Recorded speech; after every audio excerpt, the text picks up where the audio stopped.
আসসালামু আলাইকুম। আজকে দেখাবো আমার একটা বাচ্চাদের ফুটেছিল। আপনাদের আগে ভিডিও দেখালাম আমার এই চাপা ডিমের থেকে একটা বাচ্চা ফুটেছিল, এই একটাই আছে। এখন তার মাকে আলাদা করে দেবো।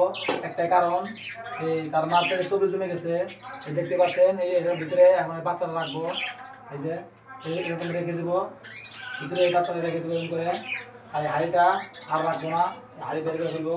তার মা আছে, তার মাকে আলাদা করে দেবো। এই যে তার মা ধরে, এই যে এখন এই জায়গায় রাখবো না, তার মাকে রাখবো এই উপরে।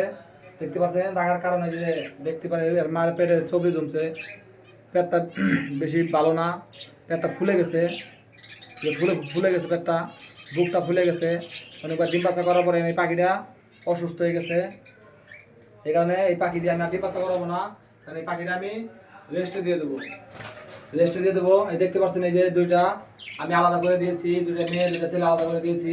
ওইরকম ভাবে এখন এখন এগো এগো আমি আলাদা করে রাখবো, এই খাঁচার ভিতরে রাখবো। এই খাঁচার ভিতরে আলাদা করে দেবো। এখন এই জায়গায় দেখতে পাচ্ছেন আর দুইটা আছে, তার বাবা আর তার বাচ্চা। এই দুইটা বাচ্চা দুটো থাকবে, বাচ্চারা তাদের দিয়ে দেবো। এখন এটা আলাদা থাকবে কয়েকদিন বড়া, এক সপ্তাহ রাখবো আলাদা। এই বাচ্চা যদি বড় হয় তার বাবাই খাওয়াই বড় করবে, বড় করার পরে তারপরে এই তার বাবাকেও নিচে দিয়ে দেবো। ভিডিওটা ভালো লাগে ফেসবুক পেজটি ফলো দিয়ে রাখবেন, লাইক কমেন্ট করে রাখবেন। ধন্যবাদ।